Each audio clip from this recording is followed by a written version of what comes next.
2021 H. Kent Weldon Conference. More than 600 of you have registered for this important event, and I believe that's a Weldon record, so it's a great time to be together. My name is Beverly Pitts. Like many of you, I've spent my career in higher education as a faculty member and as an administrator, and now I have the privilege to serve as a member and currently chair of the Indiana Commission for Higher Education. On behalf of the Commission members and the Commission staff, I welcome you all. As I look at the list of attendees joining us today, I'm encouraged to see the breadth of leadership represented, including educational professionals from K-12 and higher education, as well as employers and policymakers. It is particularly important that those of you who are the frontline education professionals working directly with students in multiple capacities are with us today. There aren't many opportunities for us, a broad group like this, to come together. This gathering is unique and a unique opportunity for the education community and the business community and the workforce community to address the significant challenges we face. In all of my experience in education over many years, I've learned that one thing has remained the same: the importance of human capital. Investing in every way to see that everyone has an access opportunity in investing in the future of Indiana is of extreme importance to us. In 2012, Indiana set a big goal for itself, that at least 60% of Hoosiers earn a degree or a credential beyond high school by 2025. We are making good progress, but to achieve that goal and to meet the needs of the students, we have to strengthen our shared partnership with K-12 schools, with higher education, and with employers. I have to take a moment here to say that we cannot overlook the impact of the COVID-19 pandemic on every facet of the learning, as well as the immediacy of that challenge. All of you are facing significant as we begin to recover. In many ways, the importance of shared goals, plans, strategies, and connections are even more relevant as we move forward. In making sure that our students don't get lost or left out, that higher education is available and affordable to all students, and that workers can find access to new job training and certificate opportunities, we face huge challenges. But a bright future for our students and our state is the outcome we all hope for. I'm very excited about today's agenda. Commissioner Lubbers and her staff have prepared a program that both Hoosier and national perspectives as we consider the ways higher education can make a positive impact on Indiana's challenging economy. We look forward to an enlightened discussion this morning. As our conference begins, I'm very pleased to introduce Teresa Lubbers, Commissioner for Indiana's Commission for Higher Education. The Commission is the coordinating agency charged with ensuring that the state's post-secondary education system is aligned to meet the needs of students and the state. Commissioner Lubbers was appointed in 2009.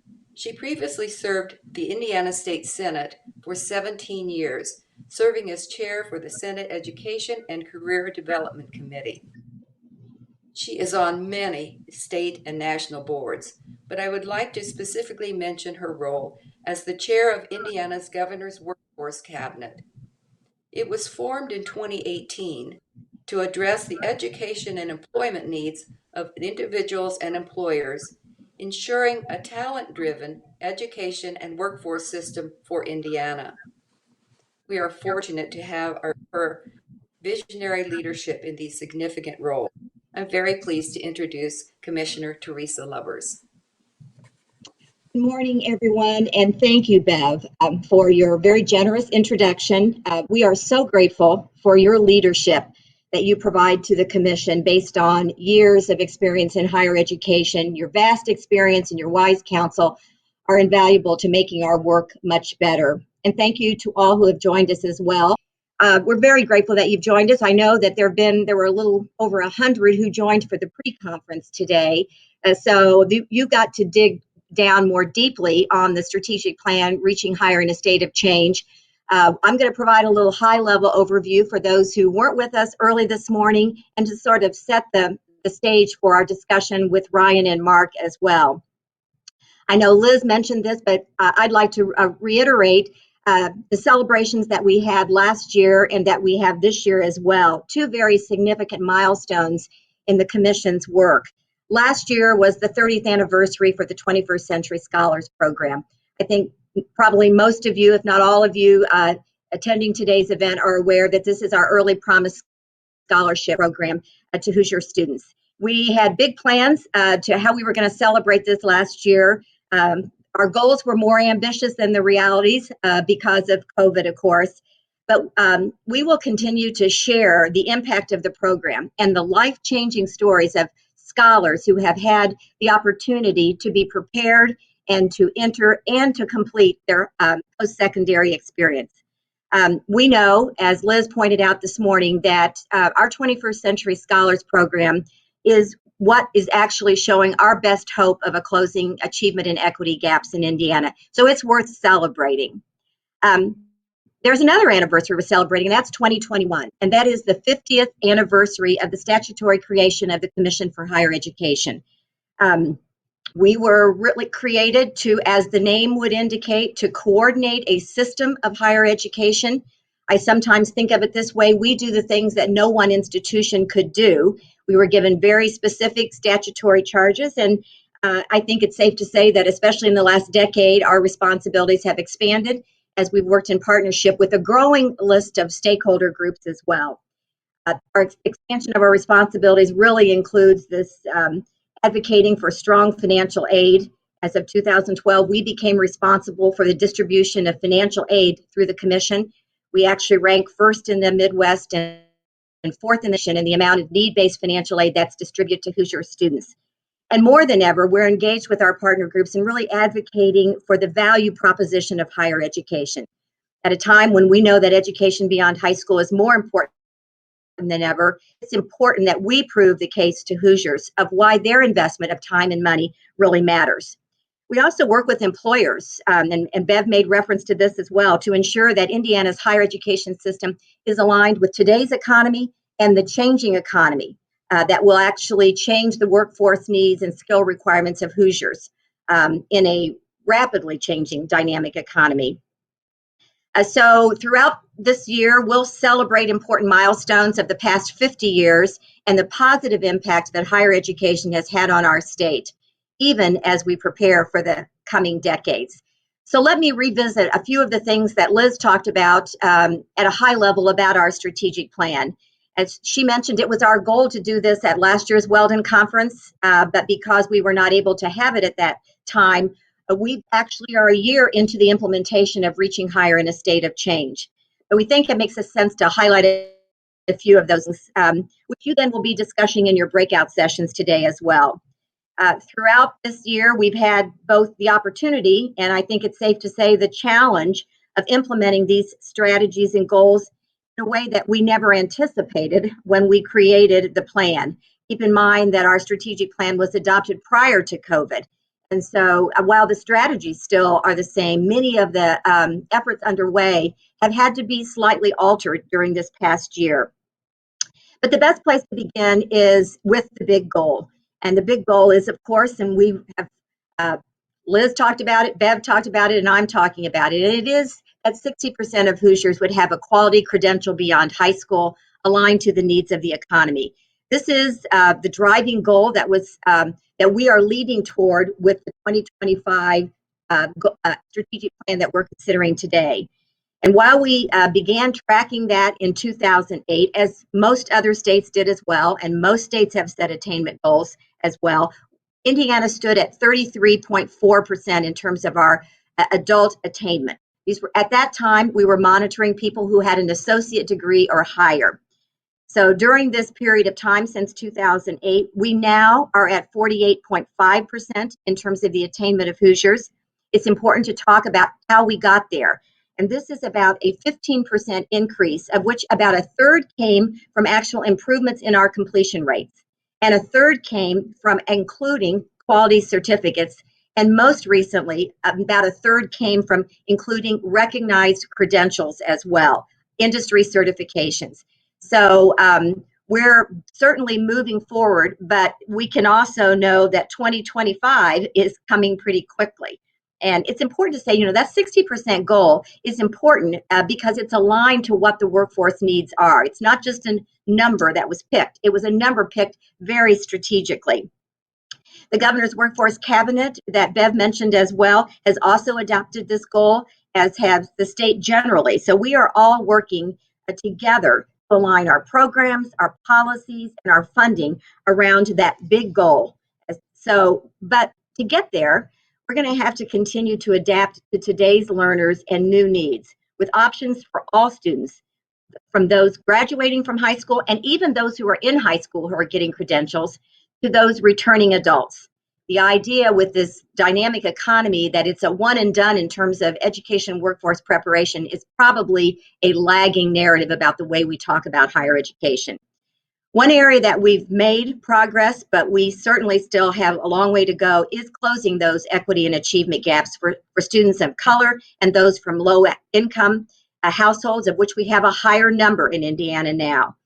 So when we passed that 60% goal, we also passed a resolution that said we would close that achievement gap by 2025. It's an ambitious goal. We realized that when we passed the resolution, but to not accept that as the reality and our goal seemed to be an acknowledgement that we were okay with leaving people behind. And of course we aren't. So all of the reports and studies that we do disaggregate all of the data by race and ethnicity, socioeconomic status, gender, and geography. And by that, we mean rural and non-rural. We know there are special needs in highly urban areas, but we also know that those who are least likely to complete college are those in rural America and rural Indiana. So there are lots of reasons for us to look at all of these issues related to equity and achievement gaps. If you did join for the pre-conference, you learned that equity, along with completion and talent, are our three strategic plan priorities and strategies.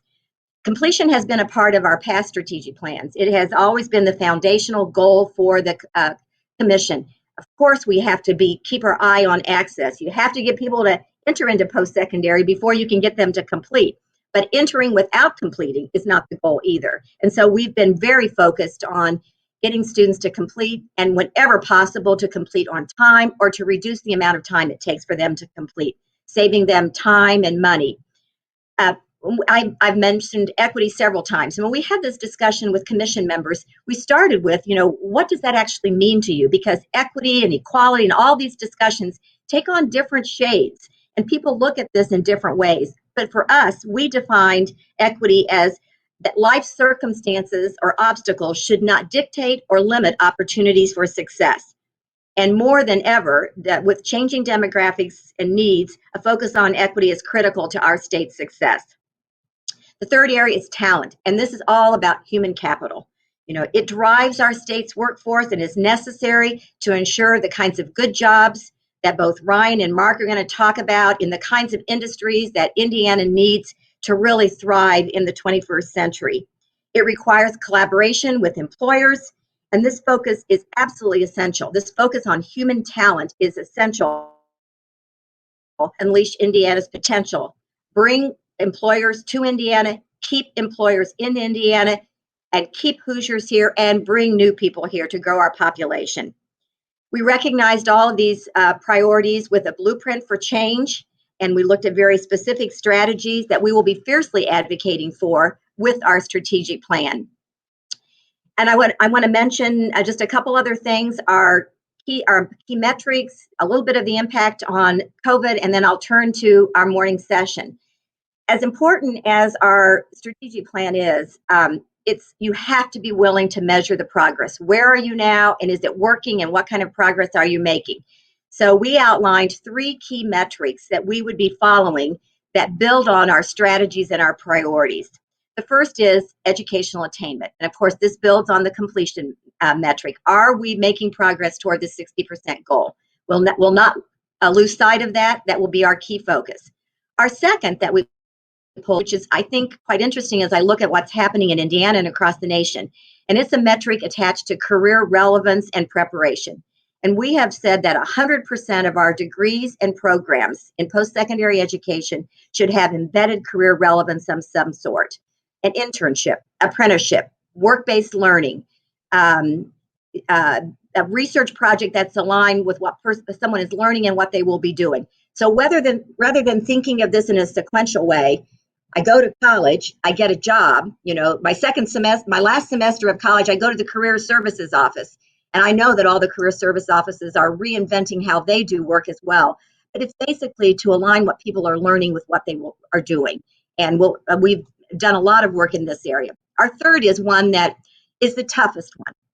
And it's the one that we certainly don't own in any way, but we are a part of that. And that is the economic impact. And that is either you identify as raising per capita income or increasing median household income.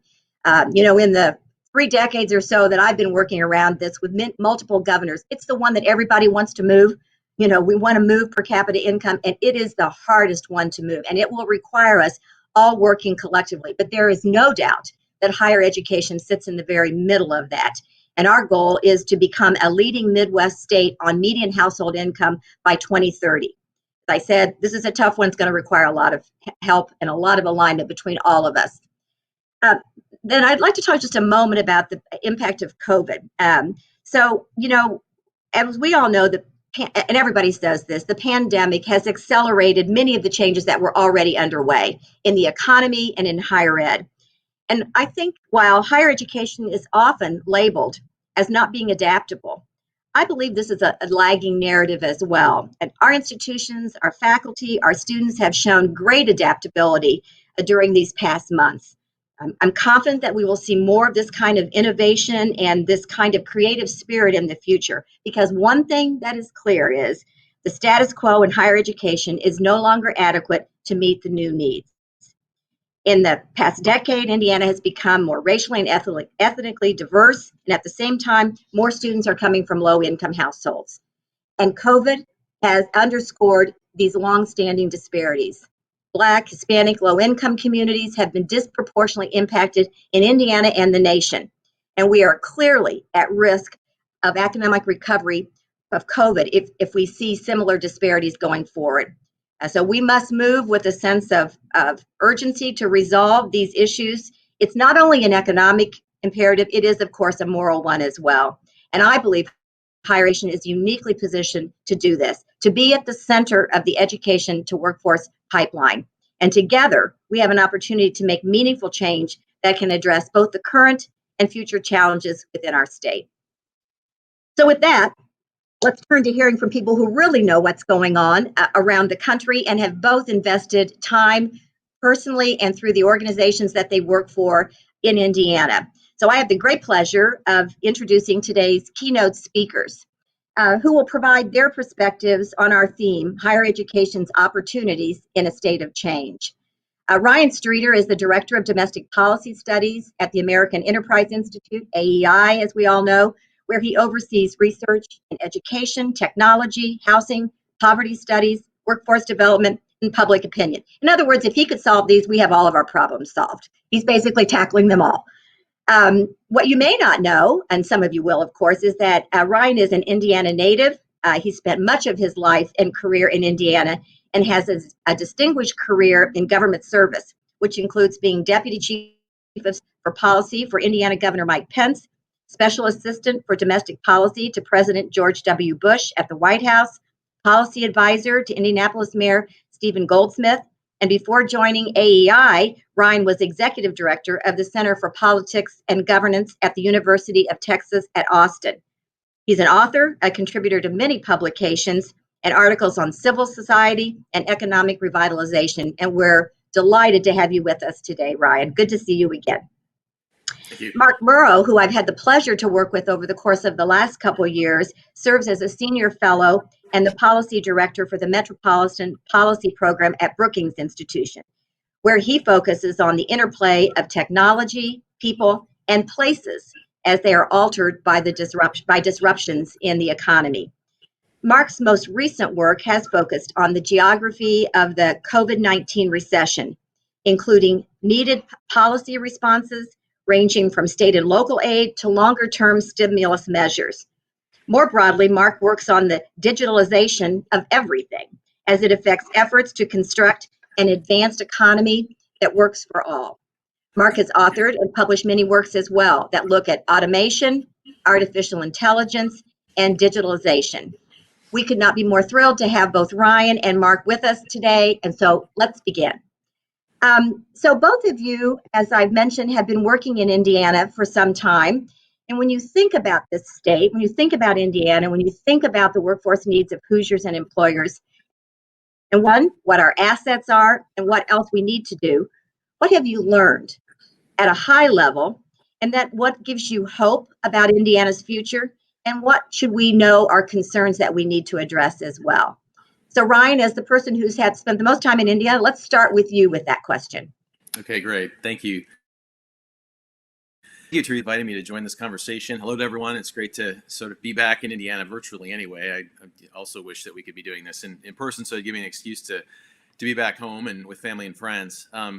It's been a great privilege to work with Mark and his colleagues at Brookings on this project and to do a deeper dive on some of the things that are the title of your event today is great because there really is kind of a state of change right now, and that's sort of been my impression from this study and also from the time I've spent more recently in the state is that Indiana really is at a crossroads, appropriately to say in some really important ways.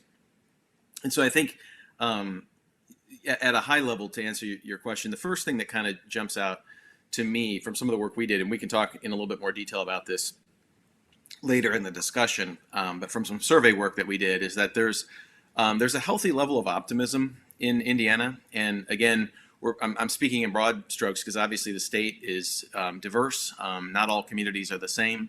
Levels of optimism and a sense of forward motion and the indicators of progress, vary quite a bit from place to place in the state. But when we look at the attitudes of Hoosiers vis-a-vis the attitudes of the nation as a whole, one of the things that jumps out at you is this sense of optimism about the future of the economy in Indiana and of our communities in Indiana. And Hoosiers tend to rate the quality of life in the communities where they live a little bit higher than the Midwestern and national averages. People generally tend to like where they live. They like what their communities consist of. And so those things are important because more broadly in the economic literature, I mean, having a sense of optimism of the future in some ways can be a self-fulfilling thing. That when you really do have a group of people who believe that the future is going to be better, they're actually working to make the future better. And so I think that kind of sets the stage for a second point, which is just the nature of civic cooperation and engagement in the state of Indiana is particularly strong. And if you've spent all of your life there, you might not even fully appreciate that compared to even some of your neighboring states, that we have a long history in the state of Indiana of getting things done together. And that shows up as well. I think it shows up. We did a study as a part of this project on the state of opportunity zones in Indiana, so the more distressed communities. And compared to neighboring states, in the analysis that we and our partner, the Economic Innovation Group, did, and they're the real experts on opportunity zones, showed that when it came to bringing people together around the table, Indiana was just ahead of the curve on that. And that's because of the nature of its history of civic cooperation was sort of built into the fabric of the way things work in the state, which when you've been doing it all the time, you may not realize how unusual that is unless you move to another state and see how hard it is to actually get things done, where kind of petty politics introduces itself very early. And so Indiana has a good track record there. Now, to shift a little bit, and we'll get into this a little bit more later, the things that I think counterbalance that in kind of the negative column and why we would say that Indiana is kind of at a crossroads or in a state of change that's important is that first, the appreciation for the theme, it's really important for the theme of this conference, that the appreciation for the role of higher education in people's future prospects is not where it should be in the state of Indiana. We were kind of surprised to see the way that Indiana lags the kind of national average, just in terms of attitudes about life beyond high school, right? And that post-secondary, particularly, very good, high-quality post-secondary education is really critical for people's future upward mobility prospects. That's something that Hoosiers have a history of not appreciating as much, and a lot of that is tied to the manufacturing, industrial, and agricultural nature of the state's history, right? But it is something to really focus on. So there's an attitudinal issue, which is obviously really important, because if young people are not getting the proper perspective on the role of higher education in their future, that's a challenge. And particularly when it comes to equipping people for the kinds of vocations and the kinds of pathways that I know Mark will get into. So that would be one thing. And then the other thing I would just mention too is and we can get more into the details of this a little bit later too. We did a deep sort of demographic analysis of the state, did some modeling using some kind of tested demographic methods to look at the future of the state.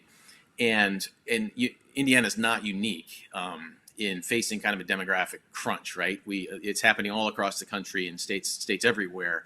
When we look at the rate of population growth to keep our economy growing and to keep our society dynamic has been slowing for a number of reasons that have to do with mortality, they have to do with fertility, they also have to do with migration. And one of the most important ways for states and regions within states to succeed in the future is to become an attractive destination for people who are moving around. That would be domestic migrants, but also immigrants.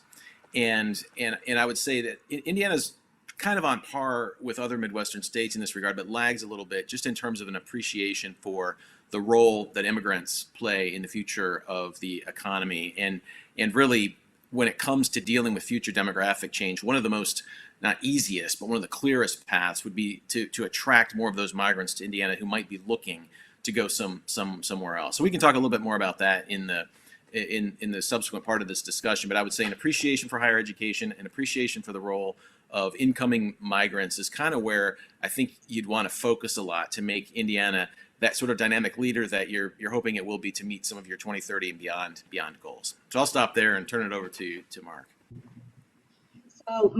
So Ryan, I think that was really insightful in terms of both encouraging us and challenging us as a state. And I think that it hits right at the heart of so many of the challenges we have in higher ed.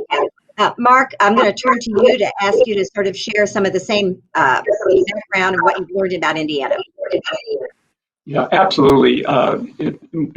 Thanks so much for having me. A privilege to be here, and it's been a pleasure to work with Ryan all year. I come away full of optimism, actually. The state is emerging from the pandemic, a crisis, surprisingly well, actually faster than a lot of states, which I think is a fundamental sign of health. You have an industry mix that has a lot of integrity as an economy. You make things and move things through manufacturing and logistics, and that supplies decent jobs for many, many people. And so you're far from being the kind of superficial leisure and tourism economy that has been hit so hard elsewhere. So I think there's some real integrity. There's an economic base to a kind of integrity I think Ryan and I feel about the state and its communities. And beyond that, you just have incredible dedicated people here.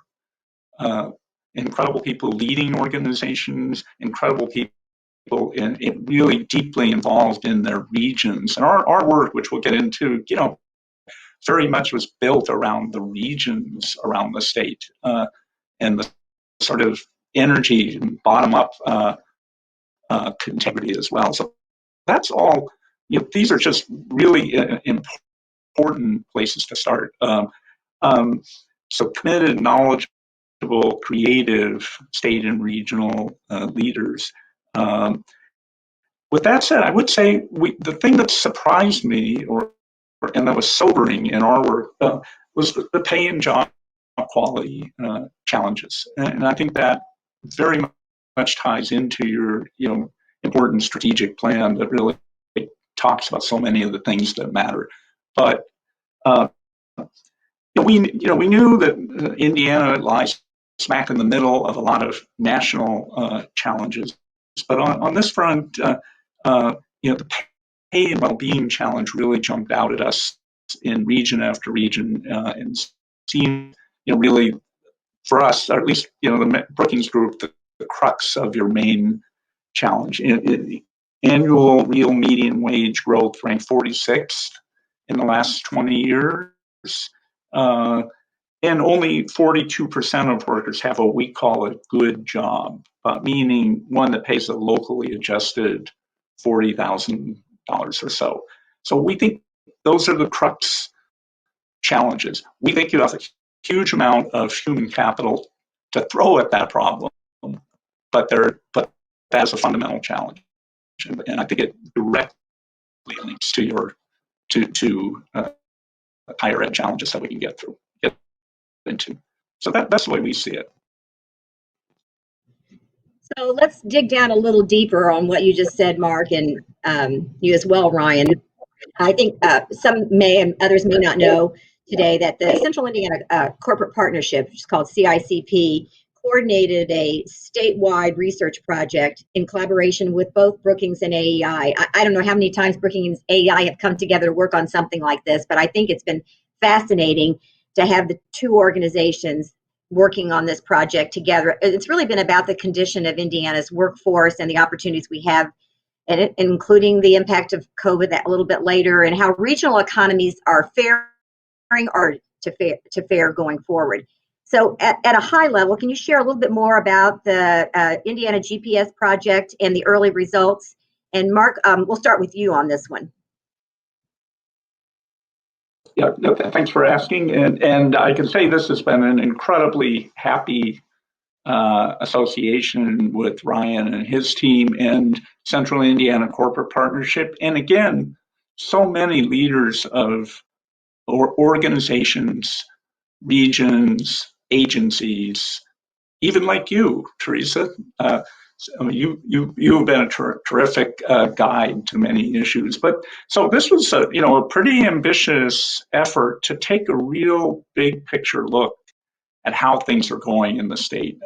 We visited all of the regions physically before the pandemic, and one of my disappointments that we haven't completed that online with second visits in that way. But in some ways, maybe that allowed us, more people to participate. But we talked to hundreds of Hoosiers, crunched a lot of data, which we then put online, so everybody has that to refer to.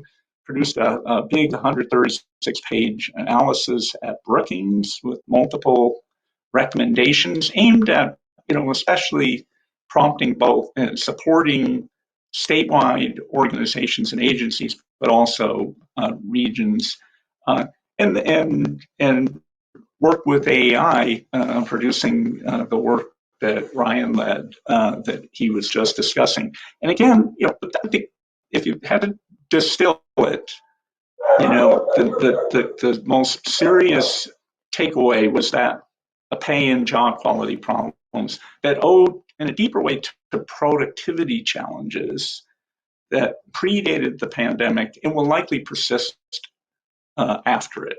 So one takeaway is, the pandemic has been this interruption in a way, but you will likely return to issues that you were dealing with the second half of the last decade, and those will be the things to keep thinking about. Of course, you need to take some feel a sense of relief in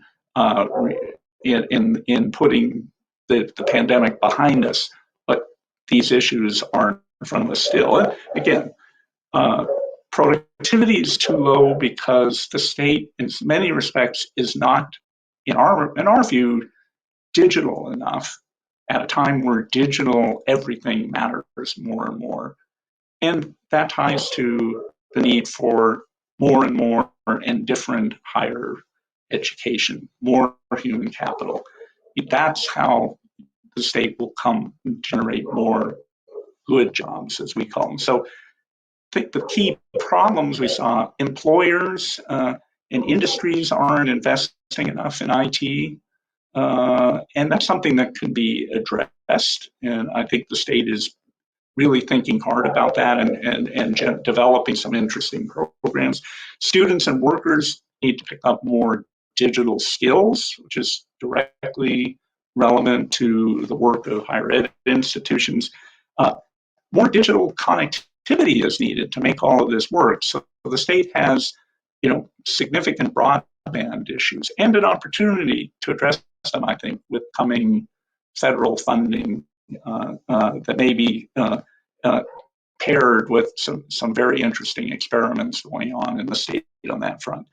And then, so we came up with some recommendations. Many of them revolved around helping firms modernize, investing in high quality growth in Indiana regions, something that the state is thinking very seriously about. I think encouraging more digital training, which we can get into in a few minutes, and then again addressing that broadband issue. So that's a highly distilled version, but you can see how that much of that is adjacent to higher ed institutions in the state. So I'll leave it at that for now. We'll dig down a little deeper with another question about higher ed's role and all that. But Ryan, can you speak a little bit about what your involvement was through AEI with the GPS project and any sort of findings that you have? You've made some reference a little bit at the beginning, but if you could provide a little more color on it. Sure. Yeah, and in our role in this project was really to complement what Mark and his team at Brookings was doing on the focus on the jobs of the future. And so the real longer term economic analysis of the state was what they did so well. And what we wanted to do was to look at ways in which very important complementary socioeconomic factors were also studied and understood. So we did three main things. One, as I mentioned earlier, was just a deeper dive demographically on the history and future of the state of Indiana. And as anyone who's read demographic studies before, and I know there have been others that IU and others have done in the state, knows that you have to kind of bake certain assumptions in to your model to try to look at how the future is going to look. And so the study doesn't just predict one course for Indiana, it predicts several different courses for Indiana, depending on what kinds of things may or may not change or happen in the next 10 years or so. The main conclusion of the study is that unlike a lot of other states in America, Indiana really has a time to choose, which is how we even titled the report, that in some parts of the country, you have some demographic decline in ways that are just really hard to recover from. And then you have some other parts of the country that are really booming right now that can kind of ride on their laurels. And Indiana's at a place where it can actually do some things to affect its demographic future. And as many of you may know, just nationally, we've reached kind of a milestone this year in the sense that we've kind of turned negative in our birth replacement rates or fertility rates in this country. We're actually having more people die or leave than we are replacing them, and we've seen this happening in Europe for a while. It's happening in America, and so it's a national problem because it's very hard to think about how to plan for the future. Just very basic things like the future of our entitlement programs, like Social Security and Medicare, depend on younger workers showing up and doing their thing. And so this is not just an Indiana concern. So what the report really looks at are kind of three main tracks. One is the fertility trends. One are mortality trends, and then one are these migration trends, because those are really the things that affect your demographic future. And so there's a lot in that report. Sort of like Mark, I'd refer you to it. There's no way I can do all of the data points in there justice. But I would say fertility is obviously the toughest one to affect from a public policy standpoint. It's hard to figure out how do you actually have policies that support people having more children. What we do know is that it's really mixed on whether or not you can provide incentives to do that. But there are real barriers to people's decisions to have kids. One is the cost of housing. One is the cost of education. And on that front, Indiana actually does pretty well. I mean, affordability. I know if you're paying a lot for your kids' college tuition, as a lot of us have experience with, and sometimes doesn't feel that way. But compared, relative to other states, Indiana is a leader, both in terms of housing affordability and in many ways educational affordability as well. So those are things to actually kind of exploit in the good sense of the word, in terms of being able to create an environment where people are willing to have and raise kids. Marriage rates obviously factor into this a lot. If you have higher marriage rates, you have more kids and the like. But that's a really tough one to move.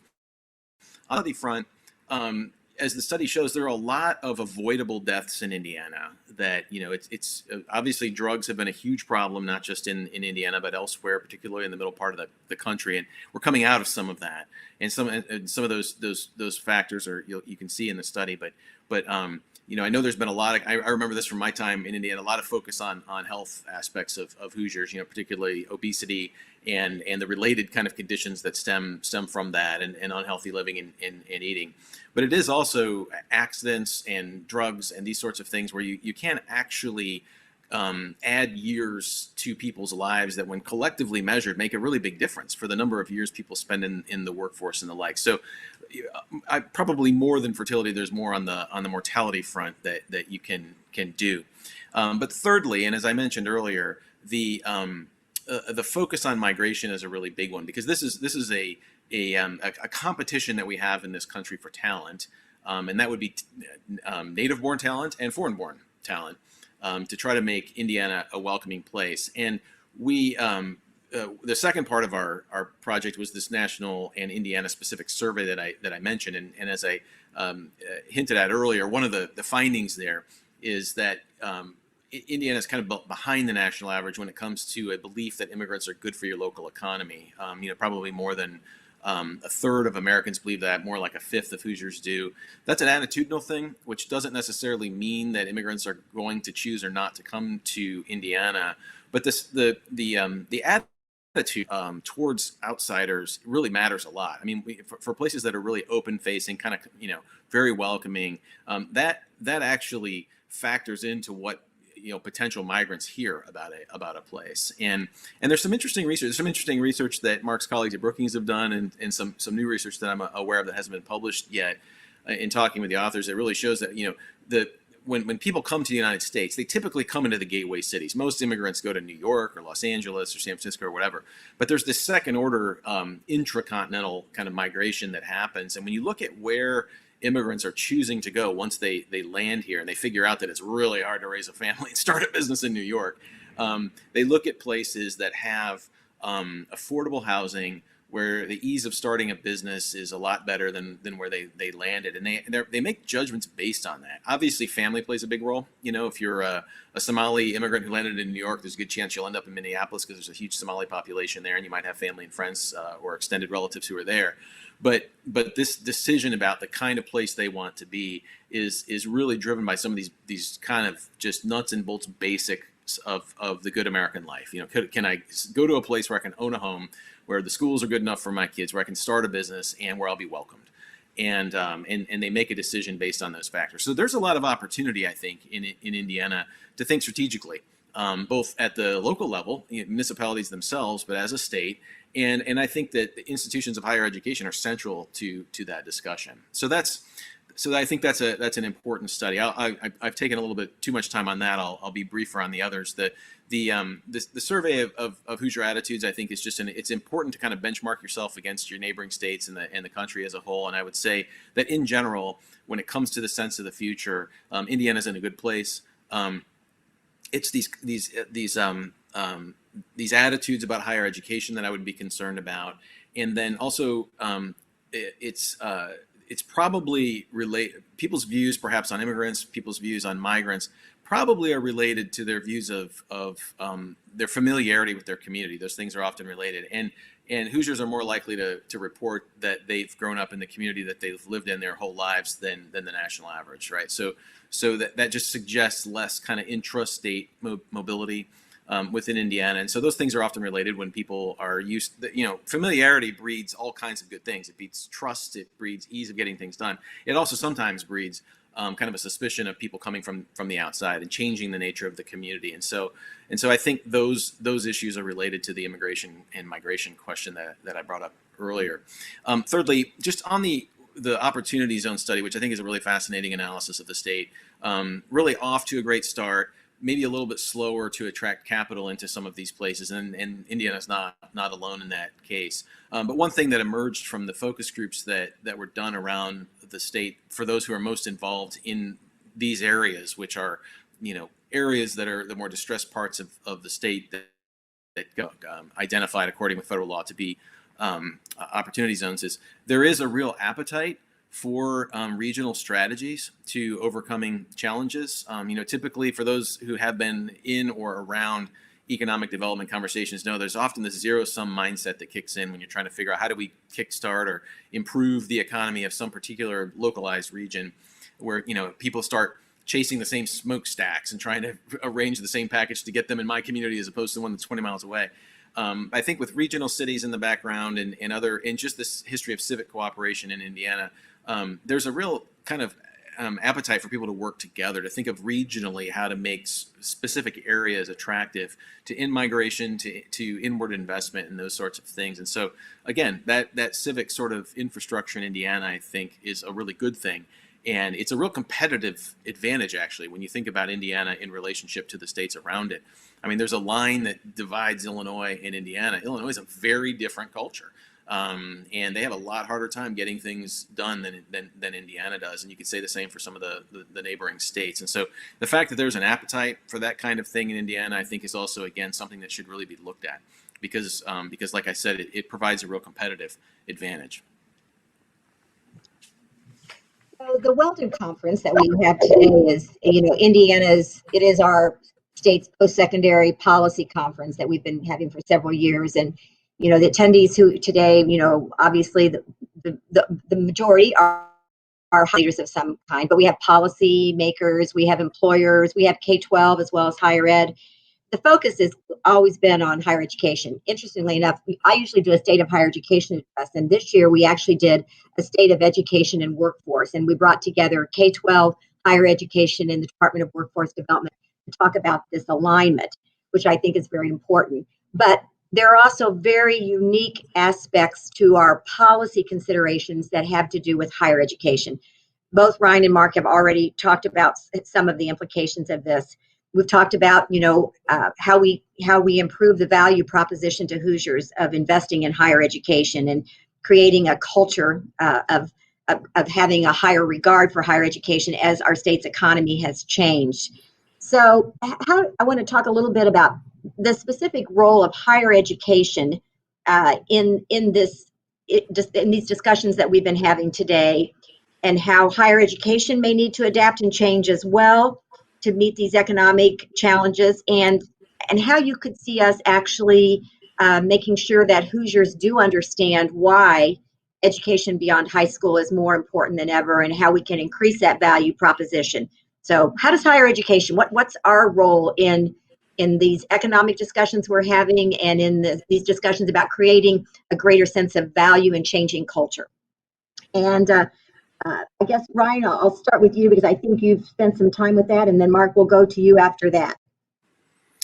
Great. Yeah, it's kind of the million-dollar question, and it's great that you're bringing everyone together to think these things through. And there's a huge opportunity post-COVID as well to take advantage of people's desire to be in places that are dynamic, that are bouncing back well. And I think Indiana is really positioned in a good place there. Obviously, as we all know, the state's uneven in terms of where there's more dynamism as opposed to less. But as the Wall Street Journal just had an article this morning on the 53 largest metros that are in the country right now. That'd be major metro areas with over 1 million people in them.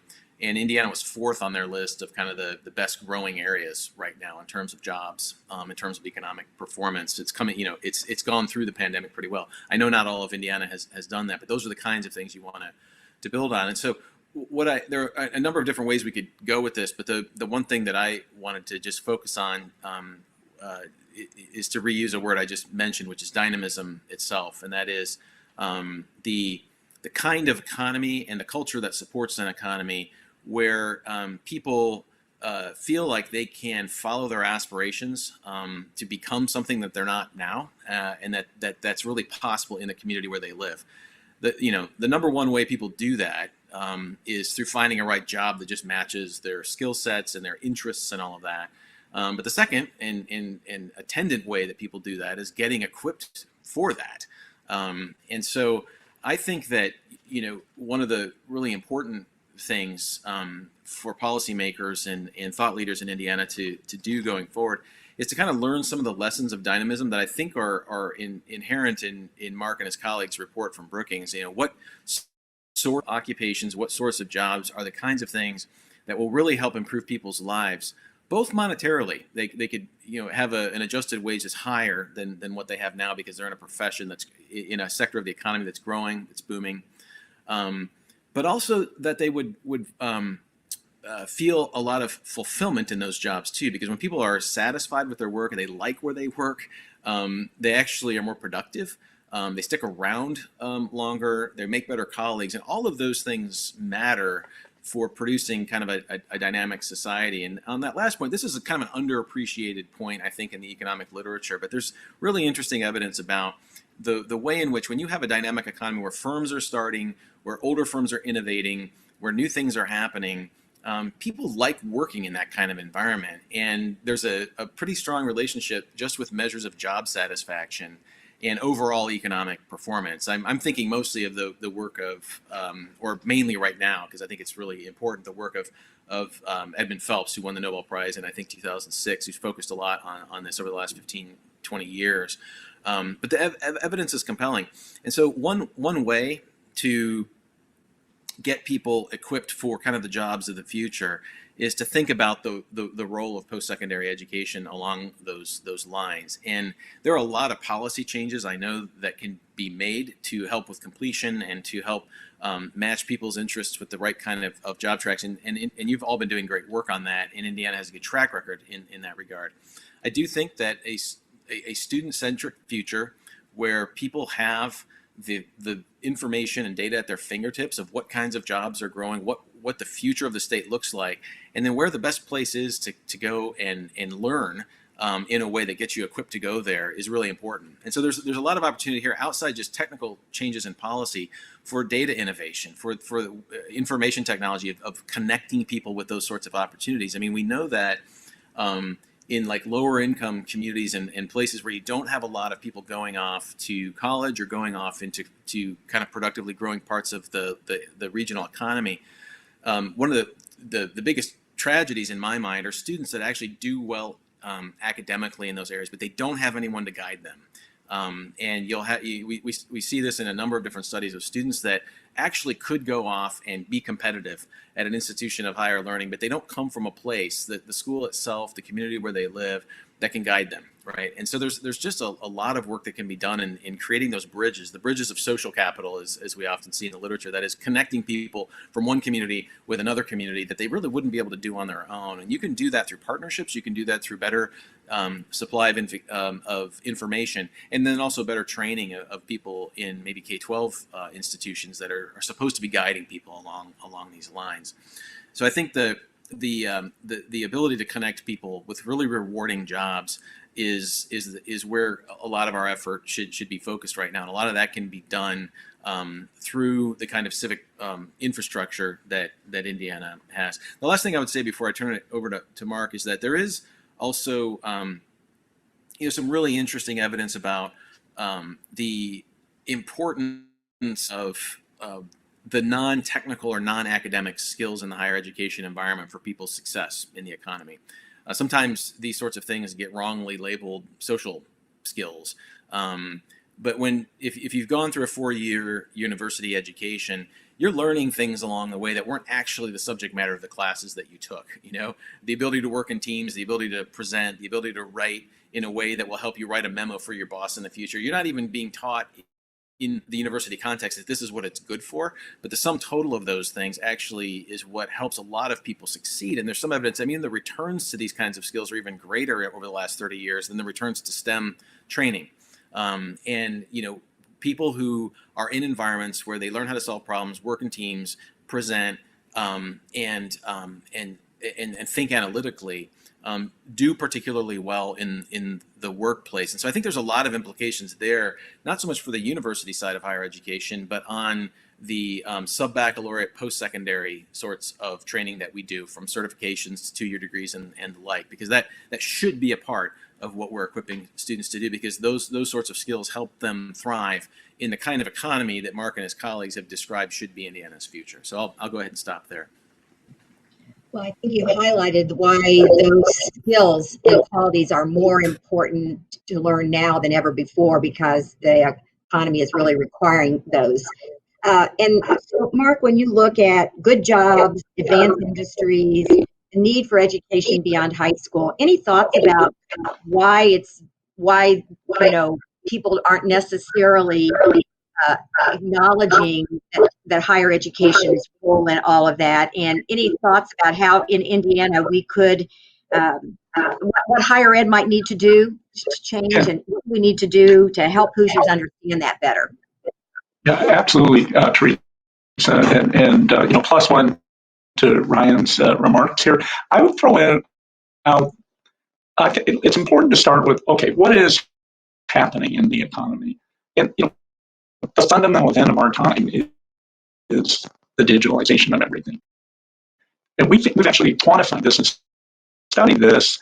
You can measure the increased digital content of all jobs, and that's going up rapidly. Even the most formerly manual job has, all kinds of digital aspects, staffing arrangements, time sheets, everything is much more digital. So in terms of what is happening in the economy, you see this constant surge of increased digital presence. Speed has become an important factor.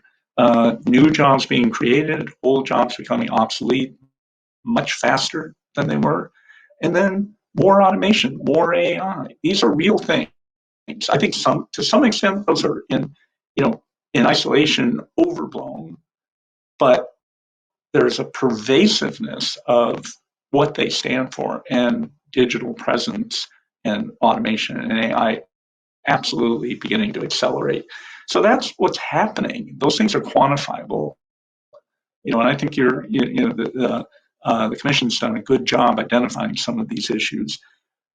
This implies that higher ed needs to change in many respects if it's going to deliver on the kind of satisfying flourishing that Ryan has talked about. We can brainstorm just a few things. I mean, higher ed has to be smarter in its structures and the way it makes itself more accessible. Has to be more digital itself. You have to meet people where they are more. I think Ryan talked a little about that. The 4-year classic BA, may be irrelevant for some people, but may be able to be, there may be all kinds of other things that would be helpful. Help more people to get degrees, yes, but also get training in different forms. Sync up with actors in the economy because things are changing so fast. Relevance to the economy and insight from economic actors is more important. Data and tech literacy, more important. And then all people are going to need to retool, refresh, advance their knowledge and skills. And so I think it gets to a somewhat different relationship to students for higher ed institutions. They become centers of lifelong learning, whether they think they're in that business or not.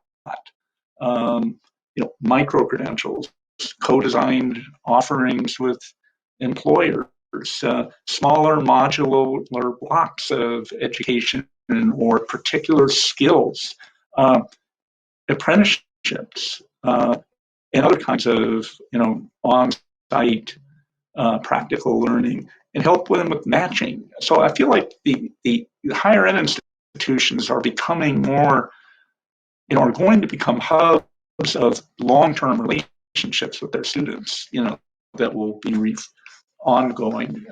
So And then finally, at a time where machines are doing more and more, it's becoming a truism that people have to do what machines can't do. We have to get better at doing things that the machines can't replicate.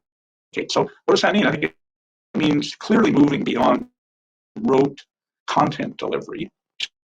It's been the mainstay of higher education in America, and I think your institutions are on the forefront of thinking about what something different might look like. But it's more about skill in dealing with messy, non-routine problems, skill in addressing the human side of issues, skill at teamwork and personal engagement, skill in psychology, ethics, reading the room. All that kind of stuff becomes more important, not less. So I think there's a huge, it's the machines are not going to replace us, but it means that higher ed has to play a somewhat different role and help people confidence going forward and cultivate, excellence and creativity and ethical guidance in the system. So that's kind of the way, it's things are coming full circle where we're going to need to become more grounded and more connected to our human values, even as digital and technology is changing everything so radically. So I think it's an exciting time for higher ed. Well, I do too, and I think that most of the people who are listening in today would agree with that. I think, one of our challenges, we have many, of course, but one of our challenges is to, change is hard for people. And when you tell people that learning is going to be lifelong, or that what you learn now won't help for the future, which is what I say all the time. I mean, those are the kinds of things that I say. I'm also sensitive to how people hear that. And I think this requires a commitment on the part of employers, educators, higher ed, community leaders to say, we're coming alongside you here. We're partners in this. We're going to help you. We talk about your next step. We're going to help you just take the next step going forward, because, and I think, like many, I'm informed by my own life journey. And I think about when I grew up, and my father was in the auto industry, and many people who I went to school with had parents who worked in a big auto industry or a plant where, let's be honest, an 8th grade education or a high school diploma was your ticket to the middle class life. They were the middle skills you needed. And when you talk about the second half of the 20th century, we were at one point above the national average in per capita income. And I think of the swaths of people that we left behind at that time, people who thought they were doing the right things, and then we didn't really prepare them for the changes, the jarring changes that were taking place. And we are in that same place again now. And I think it's why I feel both personally and professionally, sense of urgency to make sure that we don't do that again, that we don't leave people behind, and that we are actually preparing them for the jobs of today, and then coming alongside them for the jobs of tomorrow. One of the things, Mark, you have mentioned a couple times the importance of understanding the role of in a digital economy, what we need to be doing to changing our industries and our preparation for those people. And I would just mention that the Commission has been working with Mark and others to actually look at our core curriculum in colleges. So we've made a lot of progress with computer science in K-12 and moving toward a requirement for that. But looking at what are the basic competencies that people need to graduate from in post-secondary, from certificates to all kinds of degrees and programs, and how do we also embed digital competencies into those. And so I think for those who are our partner colleges and universities and others, this will be an area that we're going to continue to work with you. How do we look at the Indiana College Core and actually look at how it embeds digital competency? And then how do we look at our degrees and programs when people are going to college? And this requires all of us to think about a different way, of thinking about these issues. I think we have a few minutes because we're going to break about 11:10 to 11:15 to get people ready for the next sessions. And so I want I want to give each of you a chance to think about anything else that you'd like to share. You've been very generous with your time, your research, your perspectives on Indiana. And I think some of that has been, you mentioned national trends, for example, but when we think about addressing this alignment between higher education, employers, and the workforce, when we put together our strategic plans, one of the things that I've always been informed by is that our plans are actually driving personal prosperity and well-being, economic mobility for Hoosiers, meeting the needs of employers both now and in the future. And by doing both of those things, diversifying, strengthening, and changing Indiana's economy. Any final thoughts about how we need to be doing that? Anything that I haven't asked you about already, or any final thoughts you'd like to share with us? Ryan, I'll start with you and give Mark a break for a moment. Okay, great. Yeah, thanks. This has been really, really interesting. Thank you. The one thing I would say is a little bit tangential. I don't want to take us too far afield, but I think it's related to some of what we found in this study, and that is kind of the nature and role of dynamic places themselves and higher education's role in that. So aside from some of these more specific questions about higher education policy, I think it's interesting to reflect a little bit on how the institutions of higher education in the state of Indiana can be a part of some of these regional strategies that we've talked about to create dynamic pockets around the state so that people want to move there, want to raise their kids there, want to be connected to that economy there. I'm drawing a little bit on some other research that we've done. We have a survey research center at AEI where we do a lot of kind of big, large national survey of how people are experiencing just the communities where they live, and how that plays into demographics and economics and a whole range of factors.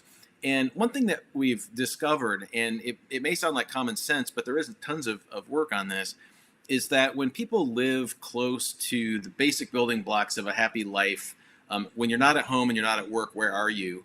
Are you at the library? Are you at the grocery store? Are you at the park with your dog or your children?